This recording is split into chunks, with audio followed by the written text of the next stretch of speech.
they have to say and different perspectives. And I appreciate all you guys being on here, and especially the Diamonds and Star Diamonds that came on board with us too, because I learned so much from you all. So thank you. So you guys all speak up, and we can do this however you want. But I guess just to kind of kick it off, I wanted to just give a shout out to a couple of people that are on here.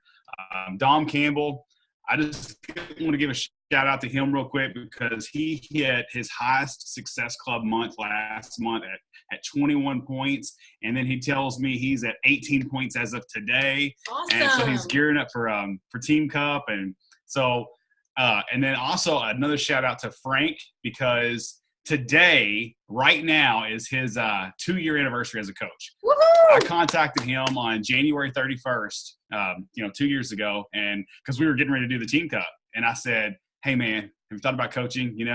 There's this thing, kind of like a Team Cup, and I really wanted you to join and be on my team. And so, and he did. And not only is it his 2-year anniversary, but he, as of today, or after today, I guess, 24 months of coaching, he's hit Success Club 24 months too. So he's a Success Club legend. Nice. So just had to, give a quick shout out to those two guys. And to also just to say, because they are two men, we often hear that this is tough for guys. It doesn't have to be. I mean, there are two examples right there. So anyway, that's all I wanted to say to get us started off. I guess, Stephanie, we can kind of do whatever you guys want to do too, but there were a few people that had written some questions in the group, and I'll cover a few of those if you want. We can kind of go through it. Anybody can jump in and unmute themselves and speak up, because you may have a different opinion or perspective, or I don't know. But Shannon, I don't know if you're on here. Are you on here? Wave if you are. I don't know. But Shannon had a question. She said that, how do the coaches organize everything? How she uses the power of threes, but how do you keep track of everyone that you've spoken with for years and years and years as time goes on? She says she's inviting and talking to people, but when she looks back at pages, it feels like a lot of follow-ups get lost in the shuffle of paperwork. Well, I was a paperwork person. I can say that. And just Katie and I were talking about earlier, for me, organization, I think it helped, especially with what you're talking about, Shannon. If you're a paperwork person, I thought Teamsy was good. I used it for about 6 months. I'm not currently using it, but it really did help me with keeping up with following up with people. So that may be something to consider. You can't beat it. I think they have like a free month maybe, or free something. Free 30 days. Yeah. So that may be something, Shannon, that you could try. If anybody else has any other ways of organizing, I mean, I know people use Streak and they use I don't know. Stephanie, you're the queen of organization. So. Oh goodness, I'm not the queen. I take that as a humble. That's wonderful that you think that. But I would say, obviously there's paper, there's electronic. You kind of have to fumble through it and try something. The point is that you are keeping track of what you're doing. And so for me currently, what I use now is a combination of Streak and Teamsy. So I actually use Teamsy now, Jason, and it's like transformed our business in terms of just being able to know who to follow up with. And we still use Streak because that's kind of like our filing cabinet for our emails in a sense. That's kind of how I really look at it. It's just how I kind of organize my emails. And then I still use like Facebook Messenger. So kind of I use Teamsy to kind of tell me exactly who I need to talk to. And then I use Streak and Messenger to follow suit. But I've tried everything. You really have to try to see what works specifically for you. And just try something, and don't be afraid to try something until you kind of figure it out. That's what I would say. Can I ask you this too, Stephanie? Because I did use Teamsy for a while, and I loved it. I was just raving about it. I was telling everybody how great it was, and I was using it. And then I stopped recently, and I stopped because kind of like a lot of times we get people to use these power of threes, or we'll have checklists, or we'll have, Teamsy is another form of doing that. But what I was finding personally is that I would go through, do my connections, my contacts, do all that stuff, and then my workout, whatever it is that was on the Teamsy page. And then I would feel like, okay, I've done my work for today. I've been productive. And I felt like it was almost like a false productivity in a way. I don't know if that makes sense to you, because I look back on how I really built my business. And I did do those vital behaviors, but it was more to that. I think it was a big component with my social media, or maybe I took a day to create or a week even, to create like a YouTube video or something. So it was getting me to do these basic things, but I felt it took away from some of my true business building activities. So I don't know if you felt like that or not. So that was just my only, I guess, hang up with, and that's with anything. I was the same way with using like the power because I would go through check, check, check,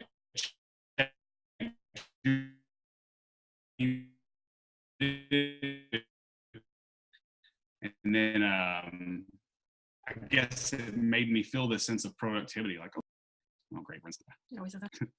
Are we stuck? Yeah, are you guys? Is it me or is it them? No, I think it was us that said that we were unstable. Oh, okay, it was you guys. Okay. Sorry. No, it's okay. I would what I would say is that, you know, Teamsy is kind of, it's in itself, it's almost like its own power hour, you know, in itself. And I think coaches really just have to kind of think about how much time are they going to spend on that. Like, I know, for example, for us, our numbers that we use for Teamsy, because you know how you can pick prospects and coaches and customers, we do 40, 10, and 10. So we're touching a lot of people. We're having a lot of conversations on a daily basis. But you're right, it cannot take away from also your social media and also your, you know, your personal development and also doing the other things that are important to building your business. So I think it just all depends on how much time you're giving to the business and how good are you at setting a timer and saying, okay, I'm going to do Teamsy for 30 minutes or 40 minutes, and then I'm going to move on to the next business building activity. So I don't think it really necessarily takes away, but I think it's because we allocate certain time to do it. Yeah, that makes a lot of sense. And that was my own issue, and it was my issue. It wasn't Teamsy's. It was me, because I was using it as an excuse, you know, like I did it so I can take the break. I could, you know, do what I need to do or what I want to do. So, okay, another question that was on the team page from Rebecca. She says, I have 500 plus friends on Facebook. Obviously, I don't see everyone's posts. How do I reach out to everyone? How do I make sure that I'm making connections and not missing out on opportunities?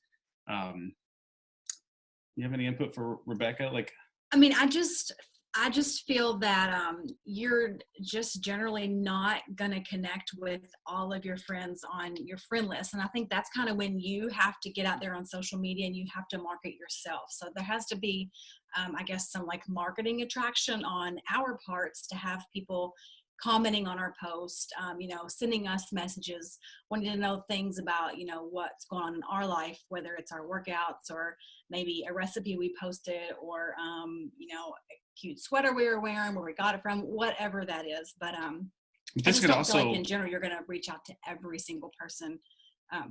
No, but if you want them, you can almost look at it as like a memory jogger. You know, sometimes when you come into coaching or you see some of the Eric Worre stuff, he'll say, you know, write out 200 people or 500 people or whatever. You could actually do that. You know, you could actually go through your friends list and break it down and say, I'm going to talk to X number of people over this many days. Or this may even be a good opportunity to use Teamsy, because Teamsy actually connects to your Facebook and will deliver these names to you, you know, over time. Right. So that could be an option. Tim says, how do you go about meeting new people online? For me, it's been a combination over 5 years of, on one hand, seeking people out and attracting people. I think it's been just a combination of that. I've got an equal amount of people that I have went out for. You know, I've sought them out. I've joined, you know, groups that I have something in common with. But I've also, and Tim, you're really good. You're asking this question. I would imagine you attract a lot of people. I remember when you had those viral videos that you know, took off. And was it size? You were doing size and some of those were getting shared. So I would imagine that you were having some friend requests, some people viewing those videos. Yeah, I find I'm really, really good at attracting Beachbody coaches and not a whole lot of other people. It seems to me that everybody I talk to, they're already Beachbody coaches.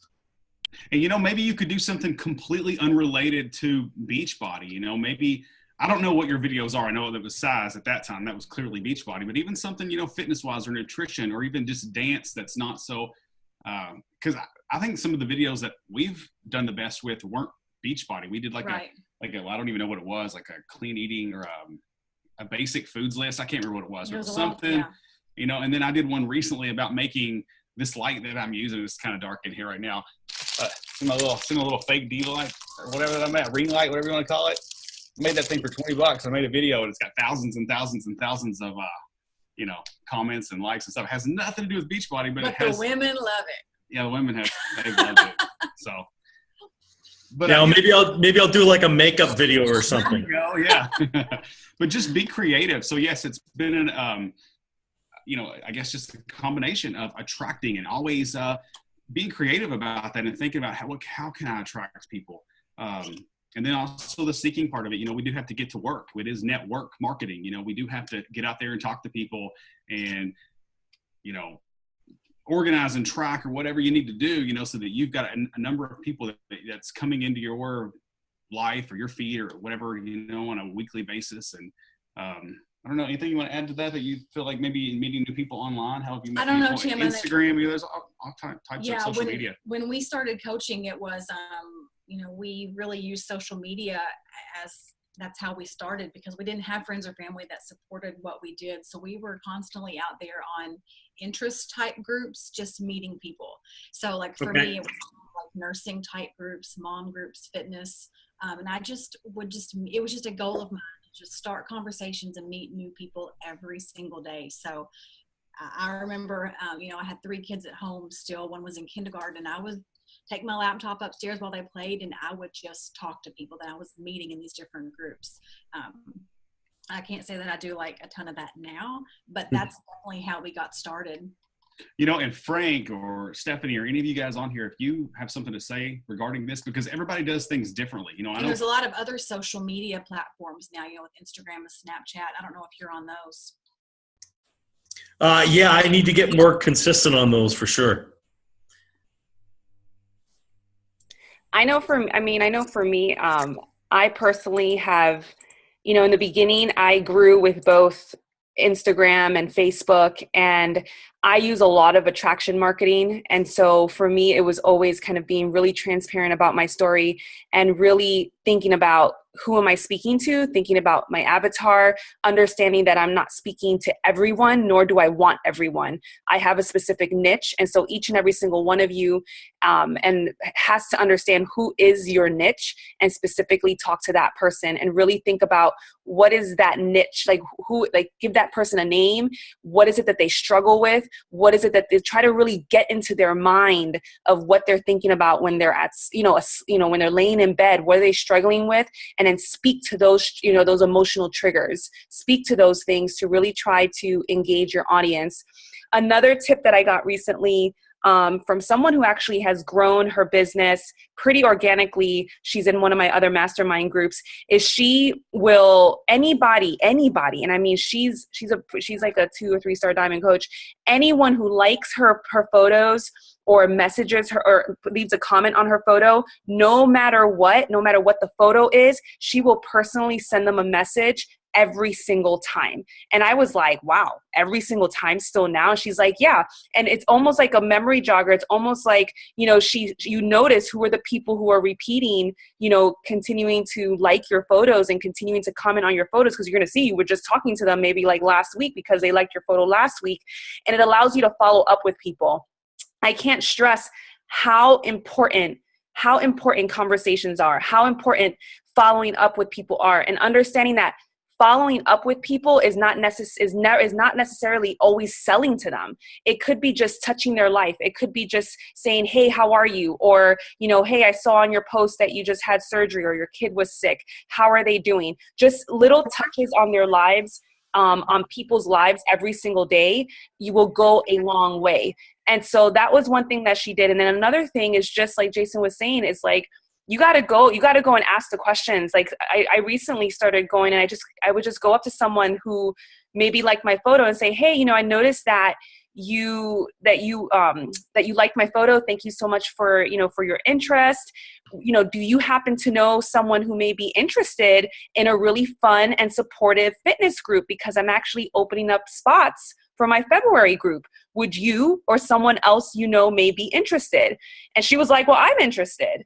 And so, but just asking that question of like, would you or do you know someone who may be interested? Especially if you're someone like Frank, like yourself, like especially if you're someone that you've been on social media and you've been consistent, you've been building that trust. So do not be afraid to just go for those kind of direct questions. You'd be surprised that, because you've been consistent, especially, you can't do this, guys, if you're not consistent on social media. If you're consistent on social media and you're being authentic and you're sharing every single day, and because remember, you're building your trust by sharing every single day with your audience, then it's almost like then you have that permission to really go and ask those direct questions. Don't be those people, don't be that person who just like spams people and you know nothing about them and you haven't built any relationship with them.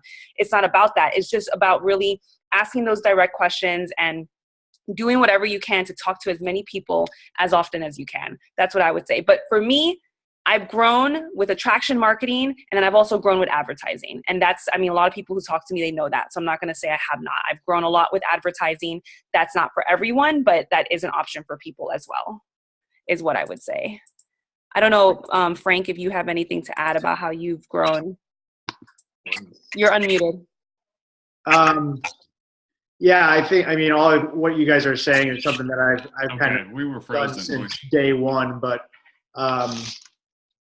I'm big into, being aggressive with people, just because a lot of these people that you're talking to are afraid of what we actually do and afraid of, getting on board with something like this. So unless you ask, I find it very hard that I don't get a lot of people coming to me saying, hey, what's this fitness thing you're doing? I think it's more chit chat, bar talk, and then it gets brought up either by me or by them, or, a compliment that they'll give on, what I've done over, 3 years or whatever. So, but I'm more aggressive with, dropping the bomb on them because these people are afraid. I was afraid to reach out to Jason and send him an email 3 years ago. So just put yourself in their shoes and realize that you have to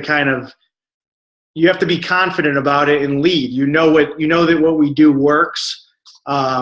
So you kind of just have to go after it and, don't sit back, because the conversations you're having, they're not going to come to you as much as you'd like. I would love to sit back and not do any work and wake up to 30 emails. That's the easy route, but it just doesn't work out that way.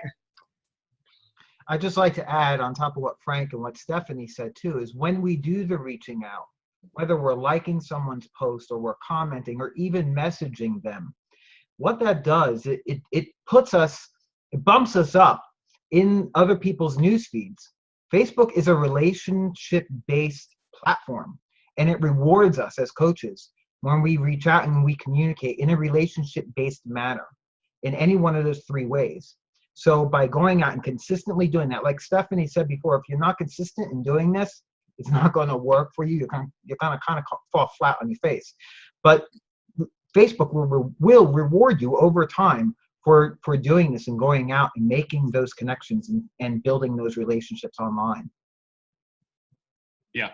And if you notice, everyone, when these guys talk, there is that element of confidence and purpose in what they're saying. And Katie and I were reading something today, but it was talking about network marketing in general, but I think it really applies to coaching. It was saying how, like, if you are, of average confidence or average with social media or average with your I forget like all the different things it was saying, but basically these are the ones who typically don't do as well with something like this. You have to, the ones that succeed have a passion for this. They have a passion for the product that they're with.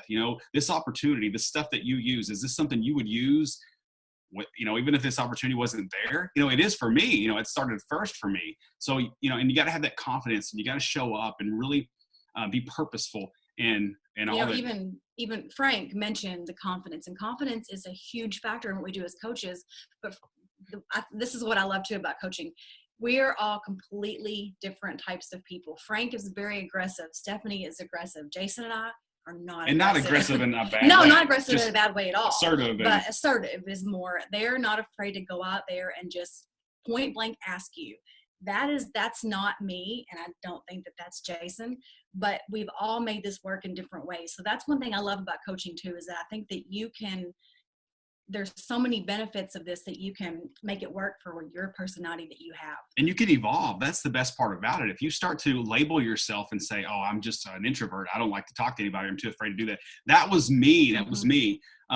Actually, Faustin, you had a question on there. You said, you know, what is something that you've learned over the course of coaching that you wish you would have learned sooner? And for me, that's what it is getting out of that fear. And also, I wish I had known sooner how powerful our brand is and sharing your brand, and how important that is when it comes to what we do. Because the diamonds and the star diamonds on this call tonight, you know, I can look at their faces and I know, you know, if you've got kids or if you know, your jobs, you know, whatever it is, I know what your interests are. I know so much. And then there are some faces on here that I recognize, but I don't know that much about you. You know, so you have to ask yourself, are you sharing? Have you really identified who your brand is, who you are, and are you leading with that? Like Stephanie said about developing or identifying your avatar. You know, who's your ideal customer? Who's your ideal coach? And are you speaking to them?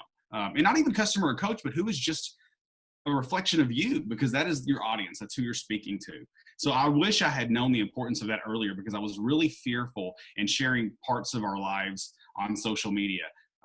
You know, I think that's what we did kind of well in the beginning, because we would start conversations, but it was all privately. And even when we had a little like client participation group or challenge groups and stuff, so we were really active in there, but we would never share publicly. And I think we were missing out on that because we just kept that part of our lives hidden. And a lot of times people want to keep that coaching part hidden. But when we opened up, and I think it took going to the summit, our first summit, was it 2012? We didn't go to that. I'm sorry. We didn't go to No. 2013 was our first summit. We've been to 4 summits, I think, now. Is that right? But anyway, it was Lindsay Matway's training. You remember that? And that was when it was like little things that we talk about now all the time. Just about living out loud and making things public, and people were afraid to make public posts and that kind of stuff. But man, I'm telling you, it changed for us. So those are things I wish I had known from the beginning. Anybody speak up, because I ramble. Y'all know I ramble sometimes. So I think one thing I would add is, you know, especially with those of us who come off as assertive and aggressive, and I think a lot of it is like, you know, for me, the more that, you know, I think a lot of coaches come in with a lot of insecurities, a lot of, you know, it's really embracing the personal development aspect of this business. I really do think that is just so much the gold of this business. And I think the more, and like Jason was saying, you're going to transform through this. The more that you transform yourself, the more that you personally take on this role as a coach, and you use our products to transform your body, you use our personal development to transform your body, you're going to naturally grow in that confidence, because you're going to start seeing where other people need personal development. As you're growing, you're going to start seeing, you may see a little gap between people that you know and how you're growing, and you're going to see that disconnect, and you're going to see where they really need that personal development, or you can see where they're hurting, or when someone's talking to you and telling them their goals and their struggles, you're going to be able to see right through that. And I think that's where, like, someone like myself and Frank and Jason, like, we've done a lot of personal development. We feel, you know, we're transforming our own lives, and we feel confident and know that if someone were to really join us and really take on this Beachbody community and really take on our products, not just the physical transformations, but the emotional, we know for a fact that it's going to change their life. We have no doubt. And I think that is the assertiveness that I go up to people with, is knowing that we have products that will change their life. We genuinely do. And I think that's what excites me. That's what makes me want to always, you know, just go after people, and always, you know, ask them questions when they have doubts, and really just, what's the word I'm looking for? Challenge them. You know, when they come at me and they have doubts, or they have questions, or they have concerns, or they have, you know, they don't want to join, I will continue to challenge and educate people, just because I know that fitness and nutrition and personal development, every single person needs to be doing that, whether they're within our community or not. And I believe that so much, and those who do well believe that so much because they've embraced it themselves. So then you can move forward with that confidence, knowing that you're definitely going to change that person's life if you can get them to do personal development, if you can get them to work on themselves and make that time for themselves. So I would say for me, one thing, I was late to personal development, just because, I always invited. That was always my number one vital behavior that I did from the very beginning. So that says anything about what is the most important vital behavior. It's inviting and talking to lots of people.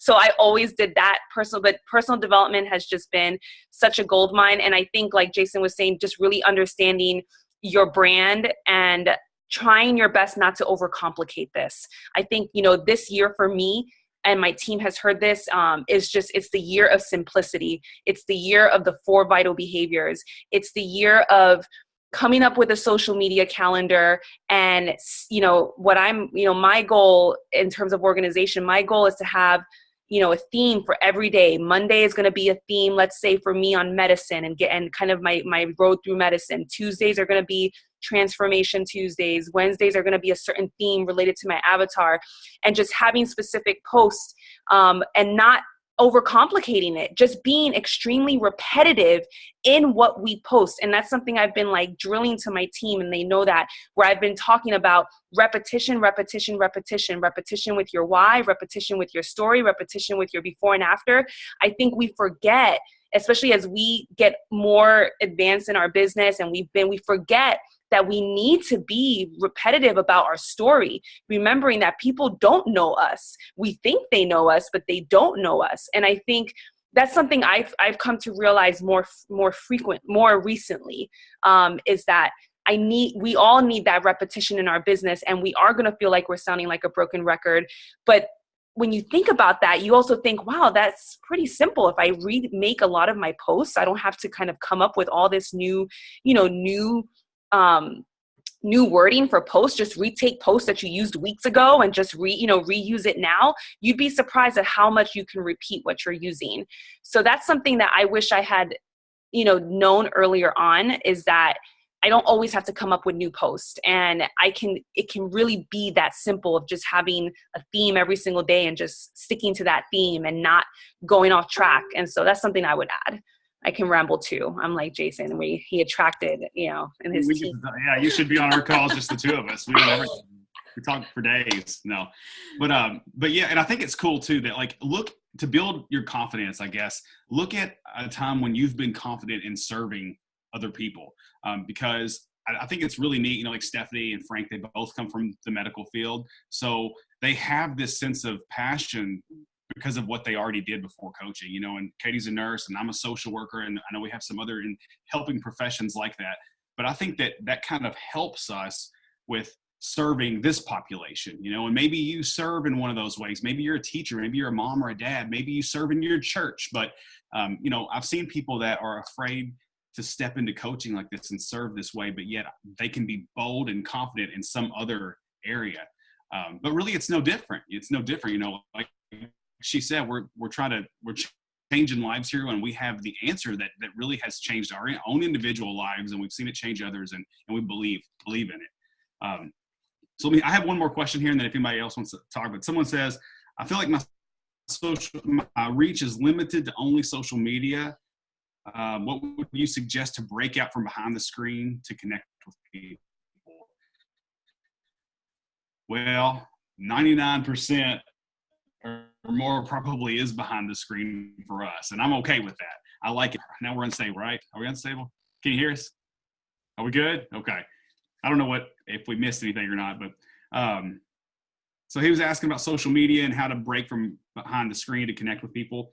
Well, pretty much everything we've done is behind the screen. However, a couple of years ago, we started just talking to people everywhere, and it's funny what's happened since that has happened. I mean, we never had local coaches before that. And then we still don't have a lot. Not a lot, but if I'm going to a business and giving someone else my business, they're probably going to learn about me. It's probably going to happen. When we bought a car, we told them what we did, that process. And so they were really curious. Well, doing this and they're not getting a loan for this. And so that opened up a good conversation. We've had challengers come from dentist office. When we bought this house, we were at closing, the seller's realtor, it wasn't even our realtor, but the seller's realtor was really interested in what we did. And she later became a friend. She became a challenger, a coach. She became one of Katie's diamonds and came to Summit. So you never know. No. So even though the majority of what we do is behind a screen, if you're confident, it took me to become confident behind a screen first. That was like my safe place. But that helped me evolve to be more confident face-to-face too. So I guess that's what I would add as far as that goes. If you have anything else to add, or if anybody has any questions, because that's all the questions that I have. I remember asking you that, Jason, like, I'm so nervous whenever I'm talking to people face-to-face, and what you told me was practice, and just, it is uncomfortable at first, and just like when you first started practicing therapy, like, you're uncomfortable when you're a student, when you're learning something, but just continuing to do that helps to build that confidence and helps you talk to people face-to-face about it. You are absolutely right. And I think it'd be so cool. Like, when I went to school to become a therapist, I guess I just thought that they were going to give us these scripts and we're going to have the answers, and probably you too, as a doctor, Stephanie, you probably thought that it's just as simple and clear cut how that conversation was going to go. And that's not how it is. They teach you the tools and how to communicate with people, but that took practicing and it took role play. So a majority of my education was role play with other people. I being the therapist, this person being the client, the counselor, and we did that over and over again. So if you have a success partner, I always encourage coaches to practice this. Practice with your spouse, practice with a friend, another coach, because that's how you get better at communicating. Every conversation is going to be different. So I think the more you do it, the more comfortable you get with the different types of conversations. And I try to share examples of when I have like a conversation that might lead to a challenger or a coach, but really, they're all different. So role play is good.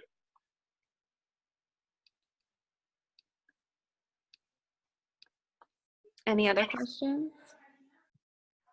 Trying to see. Oh, Danielle, you have one. Let's see. Danielle has one. Yeah. Go ahead, Danielle. Sorry, I'm just trying to, can you hear me with my headphones on? Yeah, okay. Sorry, just going somewhere quiet. Okay, so my question is about follow-ups and the conversations with people, or not necessarily follow-ups, but conversations with people. It's kind of starting to overwhelm me with how many people I'm talking to every day, and it's really time consuming. And it's really easy, I think, to let it kind of consume your entire day. So how do you set up kind of boundaries, I guess, when it comes to that? Take it away, Stephanie. If you want to, I'll just say real quickly, like, do you enjoy like talking to people and having all these conversations? Does that excite you? Yeah. Okay. Because I remember as a newer coach, like, loved it. I mean, it was like coaching was the last thing on my mind when I went to bed. It was the first thing on my mind in the morning, and I've had times in the 5 years where I didn't want anything to do with it. But when you're on fire for it, you want to have those conversations. So you've got a lot coming in. You've got these, I guess, messages and people that you're talking to, but you're also excited about it. So yeah, you need to set those boundaries. What were some of the ways that I think I would prioritize messages by how important they are. Like, I guess what they needed a message. If it's somebody that's asking you something simple, that doesn't need a quick response. But I think in general, I try to respond to someone within 24 hours. So I never feel the need to, this person messaged me, oh my gosh, this was 5 minutes ago. I've got to go like right now. Like I have to drop everything I'm doing right now. I don't feel like that. I feel like I have that 24-hour window where I can get back with someone. Of course, the more important messages come first.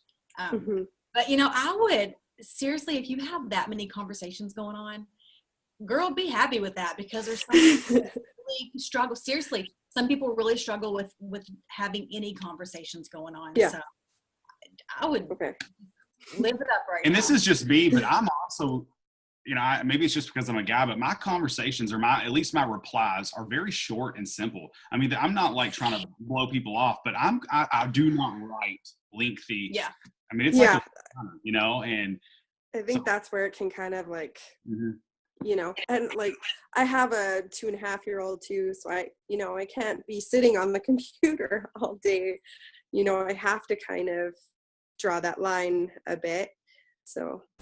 And I think, hold on, I can't have everybody. Okay. So I would say, and I can understand that overwhelming feeling, Danielle, because it's actually why I personally went to more of an email route, because I personally started having a lot of anxiety around waking up to a ton of messages.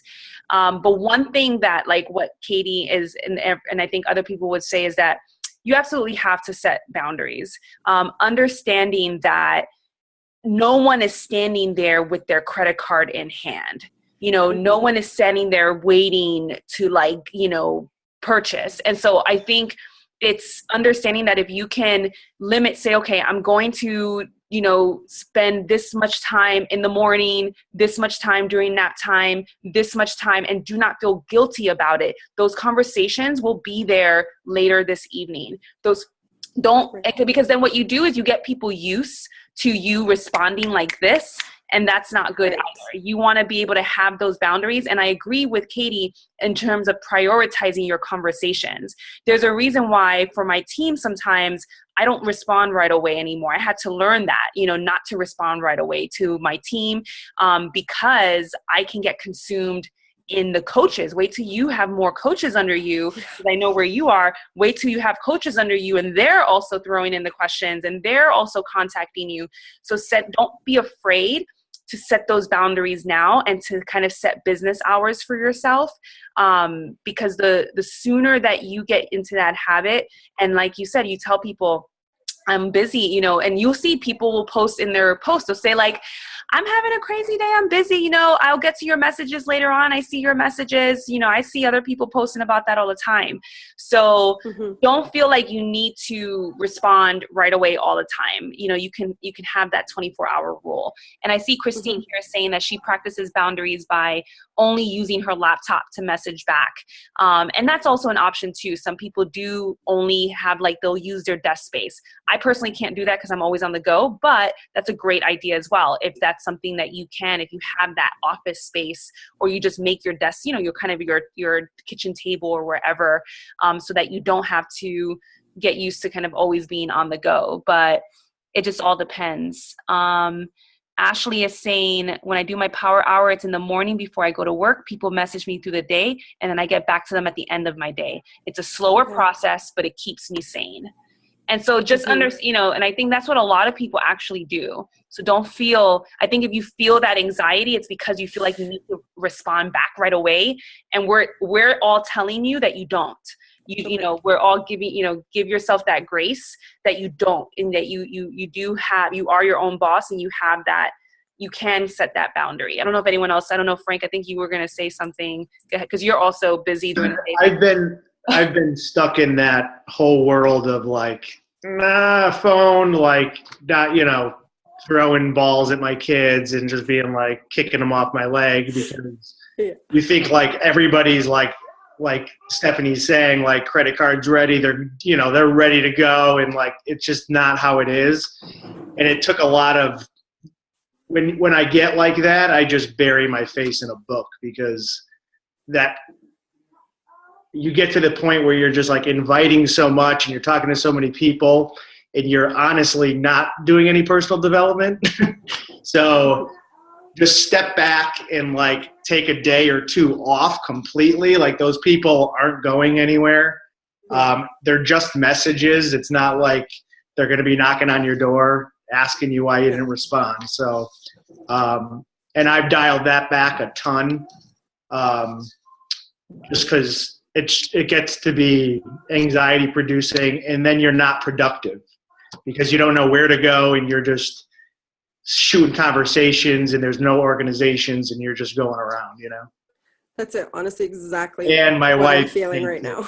She's in the other room telling me that. So And I think it's also, what I would also add is that when you guys are doing your power hours, especially Danielle, if you're doing that, you know, understanding that you have to get through your conversations. And so if you're doing your follow-ups, don't get caught up in the conversation with someone unless you get that sense that maybe they're about to buy. Maybe they're like, oh, and don't be afraid to ask, oh, when are you thinking of ordering it? You know, just so that I know, so I make sure I follow up with you. That'll give you a good idea. If they're like 2 weeks from now, shoot, you don't need to be talking to them right now.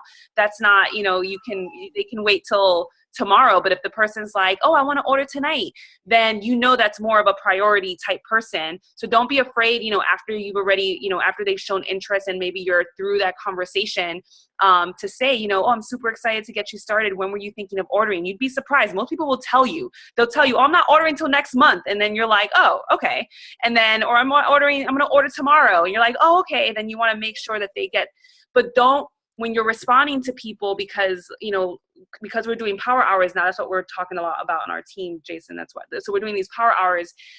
It's getting through those conversations and not getting caught up in one conversation, because we all know one conversation can take up a whole hour. And the next thing you know, you haven't spoken to the 20 people that you're trying to follow up with. So just bang out those conversations. And then if you have time, you know, go ahead and go back, but then shut it off. If you have to go, you know, to your son, shut it off and then just come back later on. Yeah, and I just want to say, if you've got all those conversations going on, that's great, awesome. But the overwhelming feeling, I tell coaches all the time that when they come with that overwhelming feeling, I'm like, listen, you want to chase joy with this. You know, you want to be finding what makes you happy with this. And if it gets to become too much, then yes, take that step back and condense it. I even find that when I have my specific time, I'm better, you know, I'm better to the what I'm speaking to, you know, I'm able to go through, you know, it's like a condensed rather than just spread out all through the day. And also in 5 years of this, I've never had anybody say to me, wow, it took you so long to get back with me after like, you know, 10 hours or something. I get back with somebody usually every day, and if not the next day. But yeah, I've never had it. No, people don't get offended by that. They're not expecting you to be there. And if they do, then that's because you've trained them to think that you're going to be there, you know. And like she said, that's no good either. So. But you know, Daniel, I know how it is with having kids. You said you had like a 2.5-year-old. Mm-hmm. I have 4, and when we started, they were very young. So our kids were always at home. They are always at home with us. But if I'm in the middle of a conversation with someone and something happens where I'm running out the door with the kid, or I got busy or whatever, I never want someone to feel like I'm only talking to them because I want them to buy something. So if I'm in the middle of a conversation and something comes up, I'll say, hey, this came up. I will get back with you this evening, or you know, kind of give them a time frame, but just to let them know that I got busy with my kids, or I had to leave for an appointment, or something like that, just because I never want people to feel like my only objective for talking to them is, you know, to buy something. So does that make sense? Oh, absolutely. I do that a lot. Now, this came up, I'll get back with you. Thank you, guys.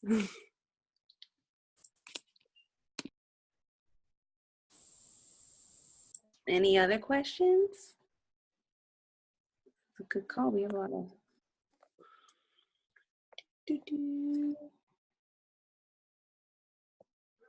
No.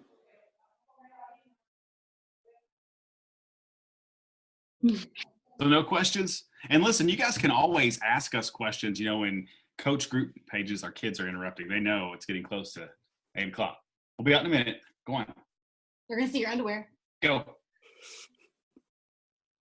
So, but yeah, if you have any other questions, you know, feel free to ask now, or you can, you know, ask at any time. Listen, all of us are very approachable, and I think this is good, and it's healthy to communicate like this with a voice rather than just behind a Facebook screen all the time. You know, and I always, you know, it's so hard. I think coaching can be really difficult when we're all spread across the country in Canada, and we, you know, we might get to see each other once a year. So we need to have more communication like this. I think I always feel good when I do that. I like Q&A type calls too, because I just feel like everyone is on the same page sometimes.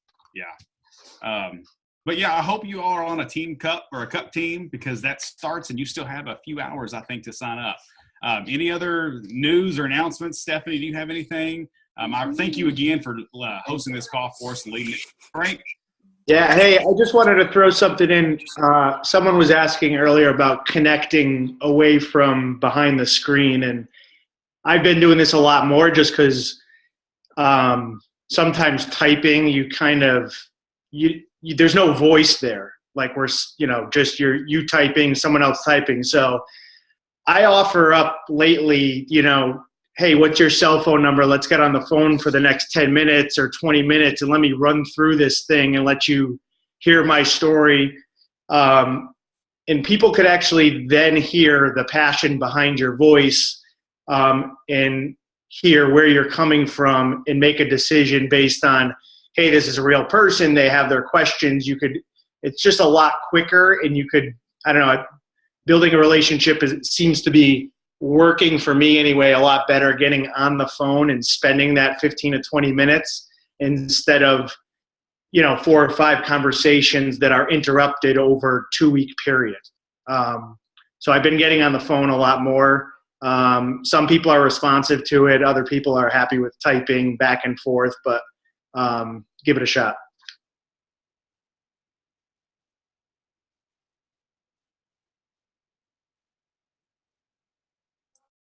Awesome. Yeah, it's ending. Awesome. All right, guys. Well, I think Katie and Jason just froze. Bye, Katie. But I did record this, and so I'll share the recording so that I'll post it in the SFT page so that other people can see it. But yeah, we should definitely do more of these. We should aim to try to do these maybe once a month or once every other month. And just kind of collect some questions. I agree that I think Q&A and coming together is good, just to kind of just hear different people's perspectives. So, oh wait, I can't. I'm muted. Hold on. Go ahead. Okay, I think we were unmuting and muting at the same time. So, but yeah, I was just going to add, I hope you guys got some takeaways from this, hearing different perspectives. And if you did, you're welcome to ask any other questions in the group, or even take these nuggets of maybe information that might motivate you or help you, and put your own spin on them, like share your story or something and maybe post that, because sometimes I think we as coaches don't share enough with other coaches, but you can help somebody. And I think becoming that leader, for me, I remember being a new coach with Chris Ballmer, and I was putting stuff out there. I was helping other coaches when I was learning myself, but it helped develop the leader in me. So be a leader. I would love to see more from all of you. So, okay, I guess we're good to go. Thank you for recording this, Stephanie. Have a great night. See y'all later. Bye.